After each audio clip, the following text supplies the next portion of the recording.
Good morning students. We are going to discuss about the nuclear magnetic resonance or NMR technique.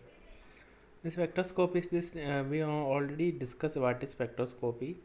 No need of discussing it again.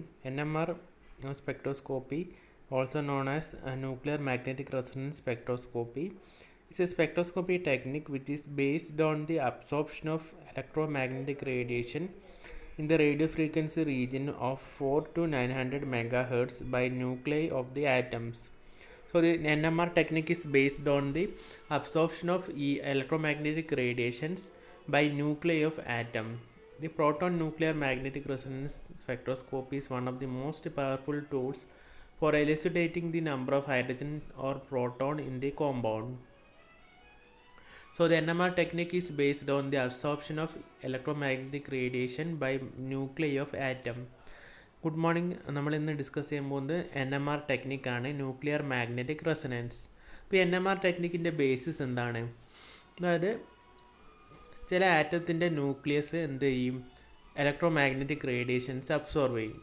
അപ്പോൾ അതിനെ base ചെയ്തിട്ടുള്ള ഒരു ടെക്നിക്കാണ് NMR technique എന്ന് പറയുന്നത്. അപ്പോൾ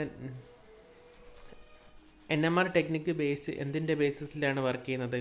അതായത് ചില ആറ്റത്തിൻ്റെ ന്യൂക്ലിയസ് എന്ത് ചെയ്യും?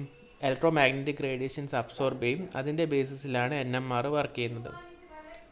So the nuclear magnetic resonance is a branch of spectroscopy in which radio frequency waves induce transitions between magnetic energy level of nuclear of the molecule. ഇപ്പോൾ റേഡിയോ ഫ്രീക്വൻസി വേവ്സ് ആണ് ഇവിടെ യൂസ് ചെയ്യുന്ന electromagnetic radiations. ഇപ്പോൾ ഇത് absorb ചെയ്തിട്ട് എന്ത് ചെയ്യും? ഈ ന്യൂക്ലിയൻ്റെ മാഗ്നറ്റിക് എനർജി ലെവൽസിൽ മാറ്റങ്ങൾ വരും. അപ്പോൾ അതാണ് NMR സ്പെക്ട്രോസ്കോപ്പി. അപ്പോൾ NMR സ്പെക്ട്രോസ്കോപ്പിയിൽ നമ്മൾ എന്താണ് യൂസ് ചെയ്യുന്നത്? ന്യൂക്ലിയൻ്റെ ഇലക്ട്രോമാഗ്നറ്റിക് റേസ് അബ്സോർബ് ചെയ്യാനുള്ള പ്രോപ്പർട്ടിയാണ് യൂസ് ചെയ്യുന്നത്. അപ്പോൾ ഇവിടെ യൂസ് ചെയ്യുന്ന ഇലക്ട്രോമാഗ്നറ്റിക് റേഡിയേഷൻ എന്ന് പറയുന്നത് റേഡിയോ വേവ്സ് ആണ്. അപ്പോൾ ഈ റേഡിയോ വേവ്സ് അബ്സോർബ് ചെയ്തിട്ട് ഈ ആറ്റത്തിൻ്റെ ന്യൂക്ലിയൻ്റെ മാഗ്നറ്റിക് ലെവൽസിൽ മാറ്റം വരും. മാഗ്നറ്റിക് എനർജി ലെവൽസിലുണ്ടാകുന്ന മാറ്റങ്ങളാണ് നമ്മളിവിടെ മെഷർ ചെയ്യുന്നത്.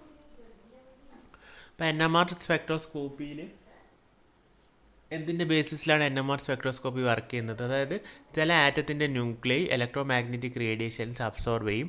അപ്പോൾ അതാണ് ഇവിടെ യൂസ് ചെയ്യുന്ന പ്രിൻസിപ്പിൾ. അപ്പോൾ ഇവിടെ നമ്മൾ യൂസ് ചെയ്യുന്ന ഇലക്ട്രോമാഗ്നറ്റിക് റേഡിയേഷൻ എന്ന് പറയുന്നത് നമ്മുടെ റേഡിയോ വേവ്സ് ആണ്, അല്ലെങ്കിൽ റേഡിയോ ഫ്രീക്വൻസി വേവ്സ് ആണ് ഇവിടെ യൂസ് ചെയ്യുന്നത്. അപ്പോൾ റേഡിയോ ഫ്രീക്വൻസി വേവ് അബ്സോർബ് ചെയ്ത് കഴിഞ്ഞാൽ ആറ്റത്തിൻ്റെ ന്യൂക്ലിയൻ്റെ മാഗ്നറ്റിക് എനർജി ലെവൽസിന് മാറ്റങ്ങൾ വരും. Next, principle of NMR. The principle is based on the spinning of nucleus and generating a magnetic field.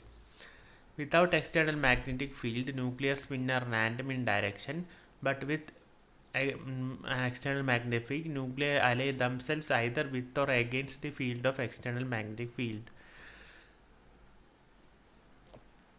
ഇപ്പോൾ NMRൻ്റെ പ്രിൻസിപ്പിൾ എന്താണ്? അതായത് ആറ്റത്തിൻ്റെ ന്യൂക്ലിയസ് സ്പിൻ ചെയ്യും. അപ്പോൾ ഈ സ്പിൻ ചെയ്തുകൊണ്ടിരിക്കും. അപ്പോൾ ഈ സ്പിൻ ചെയ്യുമ്പോൾ അതൊരു മാഗ്നറ്റിക് ഫീൽഡ് ഡെവലപ്പ് ചെയ്യും. അപ്പോൾ എക്സ്റ്റേണൽ മാഗ്നറ്റിക് ഫീൽഡ് ഇല്ലാത്തപ്പോൾ എന്താണ്? റാൻഡം ഡയറക്ഷൻസിലാണ് അത് സ്പിൻ ചെയ്യുക. പക്ഷേ എക്സ്റ്റേണൽ മാഗ്നറ്റിക് ഫീൽഡ് ഉള്ളപ്പോൾ ഒരു എല്ലാ ന്യൂക്ലിയസും ഒരേ ഡയറക്ഷനിലാണ് സ്പിൻ ചെയ്യുക. എന്തെങ്കിൽ പിന്നെ മാഗ്നറ്റിക് ഫീൽഡിൻ്റെ എതിരോ അല്ലെങ്കിൽ മാഗ്നറ്റിക് ഫീൽഡിൻ്റെ അതേ ഡയറക്ഷനിലേക്ക് സ്പിൻ ചെയ്യുക. അപ്പോൾ NMRൻ്റെ പ്രിൻസിപ്പിൾ എന്താണ്? അതായത് ഈ ന്യൂക്ലിയസ് സ്പിൻ ചെയ്യുമ്പോൾ എന്തുണ്ടാവും? ഒരു മാഗ്നറ്റിക് ഫീൽഡ് ജനറേറ്റ് ചെയ്യും. ഇപ്പോൾ എക്സ്റ്റേണൽ മാഗ്നറ്റിക് ഫീൽഡൊന്നും ഇല്ലാത്ത സമയത്ത് അത് ഡിഫറെൻറ്റ് ഡയറക്ഷൻസിലാണ് സ്പിൻ ചെയ്യുക. എക്സ്റ്റേണൽ മാഗ്നറ്റിക് ഫീൽഡ് ഉണ്ടെങ്കിൽ ഒന്നെങ്കിൽ എക്സ്റ്റേണൽ മാഗ്നറ്റിക് ഫീൽഡിൻ്റെ അതേ ഡയറക്ഷനിലും അല്ലെങ്കിൽ അതിനെതിരെയായിരിക്കും സ്പിൻ ചെയ്യുക.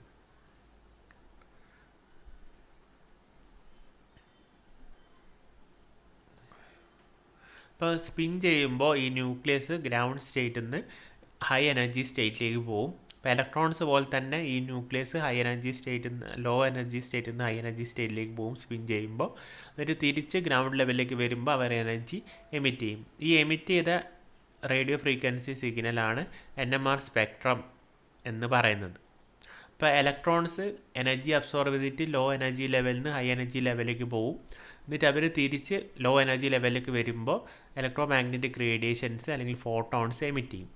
അപ്പോൾ അതാണ് ഒരു മോളിക്യൂളിൻ്റെ സ്പെക്ട്രം എന്ന് പറയുന്നത്. അതേപോലെ തന്നെ ന്യൂക്ലിയസ് എന്ത് ചെയ്യും, മാഗ്നറ്റിക് ഫീൽഡിൽ ന്യൂക്ലിയസ് സ്പിൻ ചെയ്യുമ്പോൾ അവർ ലോ എനർജി ലെവലിൽ നിന്ന് ഹൈ എനർജി ലെവലിലേക്ക് ന്യൂക്ലിയസ് പോവും. തിരിച്ച് ലോ എനർജി ലെവലിലേക്ക് വരുമ്പോൾ അവരെന്ത് ചെയ്യും, റേഡിയോ ഫ്രീക്വൻസി വേവ്സ് എമിറ്റ് ചെയ്യും. അതാണ് ആ ന്യൂക്ലിയസിൻ്റെ NMR സ്പെക്ട്രം എന്ന് പറയുന്നത്.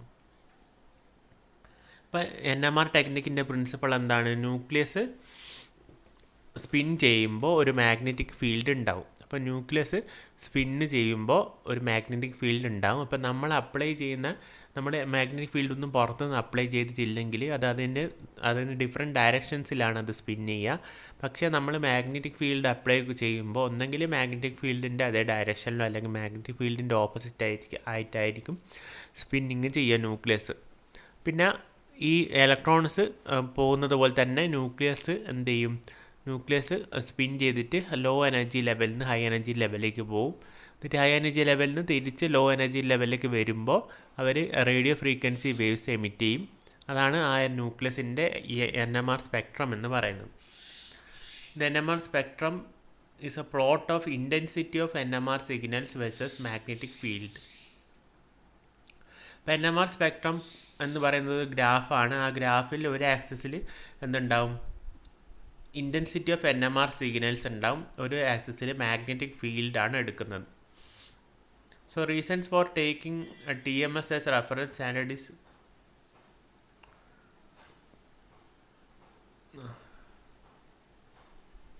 ഇപ്പോൾ TMS എന്താണെന്നൊന്നും പഠിക്കേണ്ട. അപ്പോൾ ഈ NMR സ്പെക്ട്രത്തിൽ എന്തൊക്കെ ഉണ്ടാവും എന്ന് അവർ പഠിച്ചാൽ മതി.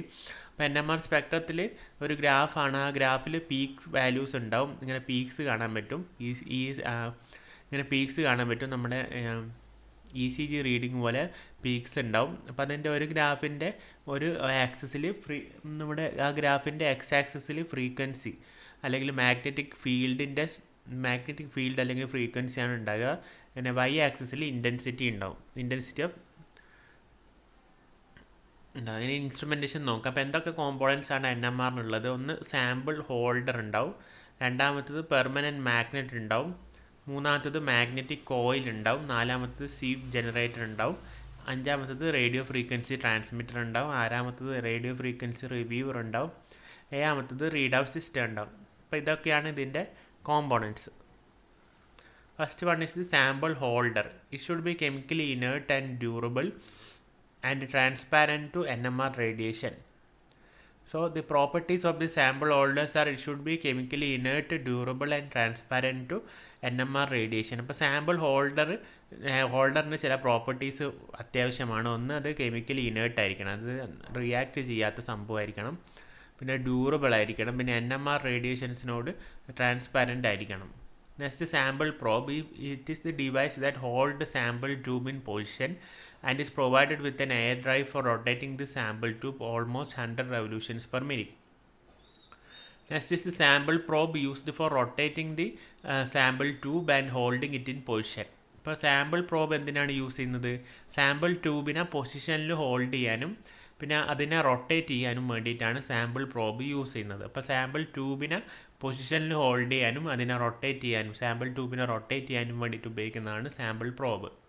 പിന്നെ പെർമനൻറ്റ് മാഗ്നറ്റുമാണ്. നിങ്ങൾക്കറിയാം ന്യൂക്ലിയസ് സ്പിൻ ചെയ്യുമ്പോൾ മാഗ്നറ്റിക് ഫീൽഡ് ഉണ്ടാവും. പിന്നെ ഒരു അപ്ലൈഡ് മാഗ്നറ്റിക് ഫീൽഡ് അല്ലെങ്കിൽ ഒരു എക്സ്റ്റേണൽ മാഗ്നറ്റിക് ഫീൽഡ് കൊടുക്കണം. അപ്പോൾ അതിന് വേണ്ടിയിട്ട് ഒരു പെർമനൻറ്റ് മാഗ്നറ്റ് വേണം. അത് ജനറേറ്റ് ചെയ്യുന്ന മാഗ്നറ്റിക് ഫീൽഡ് എന്ന് പറയുന്നത് 60 to 100 MHz ആയിരിക്കണം. Next magnetic coil induce magnetic field when current flow to them. അപ്പോൾ മാഗ്നറ്റിക് കോയിലിൻ്റെ ഉള്ളിൽ കൂടി കറണ്ട് ഫ്ലോ ചെയ്യുമ്പോൾ ഒരു മാഗ്നറ്റിക് ഫീൽഡ് ഉണ്ടാവും. അപ്പോൾ മാഗ്നറ്റിക് ഫീൽഡ് ഉണ്ടാക്കാനുള്ള വേറൊരു ഡിവൈസാണ് മാഗ്നറ്റിക് കോയിൽ എന്ന് പറയുന്നത്. ഈ മാഗ്നറ്റിക് കോയിലിൻ്റെ ഉള്ളിൽ കൂടി കറണ്ട് പാസ് ചെയ്ത് കഴിഞ്ഞാൽ മാഗ്നറ്റിക് ഫീൽഡ് ഉണ്ടാവും.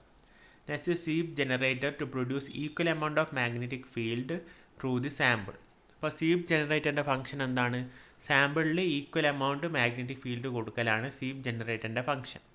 Next, radio frequency transmitter is fed onto a part of coil. Radio frequency transmitter mount ചെയ്യുന്നത് കോയിലിൻ്റെ അടുത്താണ്. പിന്നെ radio frequency receiver detect radio frequencies emitted as nuclear relax at lower energy level. അപ്പോൾ ഞാൻ പറഞ്ഞിട്ടുണ്ടായിരുന്നു nucleus low energy സ്റ്റേറ്റിൽ നിന്ന് high energy സ്റ്റേറ്റിലേക്ക് പോകും. ഹൈ എനർജി സ്റ്റേറ്റിൽ നിന്ന് ലോ എനർജി സ്റ്റേറ്റിലേക്ക് തിരിച്ച് വരുമ്പോൾ റേഡിയോ ഫ്രീക്വൻസി വേവ്സ് എമിറ്റ് ചെയ്യും. അപ്പോൾ ഈ റേഡിയോ ഫ്രീക്വൻസി വേവ്സിനെ ന്യൂക്ലിയസ് എമിറ്റ് ചെയ്യുന്ന റേഡിയോ ഫ്രീക്വൻസി വേവ്സിനെ ഡിറ്റക്ട് ചെയ്യാൻ വേണ്ടിയിട്ടാണ് റേഡിയോ ഫ്രീക്വൻസി റിസീവർ യൂസ് ചെയ്യുന്നത്. Next, signal detector and recording system. The electrical signal generator is amplified by means of amplifier and recorder. അപ്പോൾ ഈ ഇലക്ട്രിക്കൽ സിഗ്നൽ ആംപ്ലിഫൈ ചെയ്ത് record ചെയ്യും. അപ്പോൾ എന്തൊക്കെ ഉണ്ടാവും? സാമ്പിൾ ഹോൾഡർ ഉണ്ടാവും, അത് ഇനേർട്ട് ആയിരിക്കണം. പിന്നെ NMR റേഡിയേഷനോട് ട്രാൻസ്പാരൻ്റ് ആയിരിക്കണം. പിന്നെ സാമ്പിൾ പ്രോബ് ഉണ്ട്, അതായത് ഈ സാമ്പിൾ ട്യൂബിനെ ഹോൾഡ് ചെയ്യാനും അതിനെ കറക്കാൻ വേണ്ടിയിട്ട് ഉപയോഗിക്കുന്നതാണ് സാമ്പിൾ പ്രോബ്. പിന്നെ പെർമനൻറ്റ് മാഗ്നറ്റിക് കോയിലും ഉണ്ടാവും, മാഗ്നറ്റിക് ഫീൽഡ് കൊടുക്കാൻ വേണ്ടിയിട്ട്. മാഗ്നറ്റിക് ഫീൽഡ് യൂണിഫോം ആയിട്ട് സാമ്പിളിലേക്ക് കൊടുക്കാൻ വേണ്ടിയിട്ട് സീപ്പ് ജനറേറ്റർ ഉണ്ടാവും. പിന്നെ റേഡിയോ ഫ്രീക്വൻസി ട്രാൻസ്മിറ്റർ ഉണ്ടാവും. പിന്നെ ഈ ന്യൂക്ലിയൈ എക്സൈറ്റ് ചെയ്തിട്ട് തിരിച്ച് ഗ്രൗണ്ട് സ്റ്റേറ്റിലേക്ക് വരുമ്പോൾ റേഡിയോ ഫ്രീക്വൻസി വേവ്സ് എമിറ്റ് ചെയ്യും. അതിനെ ഡിറ്റക്ട് ചെയ്യാൻ വേണ്ടിയിട്ട് റേഡിയോ ഫ്രീക്വൻസി റിസീവർ ഉണ്ടാവും. പിന്നെ അതിനെ ആംപ്ലിഫൈ ചെയ്യാൻ വേണ്ടിയിട്ട് signal detector and recording system ഉണ്ടാവും. Next, application of NMR technique. NMR technique is used for structural elucidation of organic and inorganic solvent. ഇപ്പോൾ ഓർഗാനിക് ആൻഡ് ഇൻഓർഗാനിക് മെറ്റീരിയൽസിൻ്റെ സ്ട്രക്ചർ കണ്ടുപിടിക്കാൻ, കെമിക്കൽ സ്ട്രക്ചർ കണ്ടുപിടിക്കാൻ വേണ്ടിയിട്ടാണ് യൂസ് ചെയ്യുന്നത്. It determines the physical and chemical properties of atom. ഇപ്പോൾ ഒരു ആറ്റത്തിൻ്റെ physical and chemical properties determine ചെയ്യാൻ വേണ്ടിയിട്ട് യൂസ് ചെയ്യുന്നുണ്ട്. It is used in anatomical imaging, അതായത് സ്കാനിങ്ങിനൊക്കെ യൂസ് ചെയ്യുന്നുണ്ട്. പിന്നെ മെഷറിങ് ഫിസിയോളജിക്കൽ ഫങ്ഷൻ, ബോഡീൻ്റെ മെറ്റബോളിക് റേറ്റ് ഒക്കെ മെൻഷൻ ചെയ്യാൻ വേണ്ടിയിട്ട്. പിന്നെ flow measurement and angiography, tissue perfusion studies for studying tumours. It is used in MRI scanning etcetera. Application in medicine, it is used in brain, it is used for distinguishing grey matter and white matter. അപ്പോൾ grey മാറ്ററും white മാറ്ററും distinguish ചെയ്യാൻ വേണ്ടി use ചെയ്യുന്നുണ്ട്. പിന്നെ imaging posterior fossae, brain stem and spinal cord, used for imaging brain parts, detecting lesions, tumour, haemorrhage etcetera. In the abdomen, it is used to detect metabolic liver diseases and its focal areas of inflammation in chronic active hepatitis. It is used for detection of liver diseases like hepatitis, and in kidney it is used for distinguishing renal aorta and medulla and to evaluate transplanted kidney. In the case of pelvis, it is differentiate between benign prostatic hyperplasia and prostatic carcinoma. So thank you. ഇപ്പോൾ NMR technique വെച്ചാൽ NMRൻ്റെ principle ചെയ്താൽ, പിന്നെ NMRൻ്റെ parts ചെയ്താൽ, പിന്നെ NMRൻ്റെ applications ചെയ്താൽ, ഇതൊക്കെയാണ് എഴുതേണ്ടത്. അപ്പോൾ thank you. NMR technique important ആണ്, ശ്രദ്ധിച്ച് പഠിക്കുക.